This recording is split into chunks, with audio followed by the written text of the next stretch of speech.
How to use a Temu $100 coupon bundle. Hey guys, welcome back to our YouTube channel.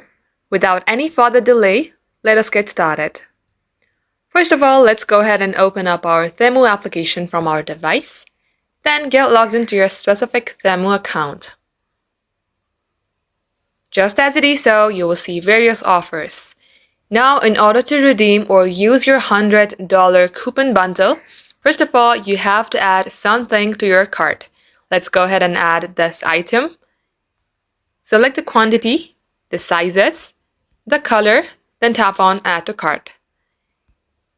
Now here, in order to check out, all you have to do is tap on this cart option, then tap on Checkout. Now as you do so, make sure that you have added your payment methods. Then scroll below, tap the option that says Apply Coupon Code. And in here, simply paste the coupon code that you have, then tap on Apply. Once you do so, all you have to do is tap on Submit Order. And that way you can easily redeem or use your $100 coupon bundle in your Temu account. That is all for today. Thank you for watching the video till the very end. If it had helped you in any ways, then don't forget to like and subscribe.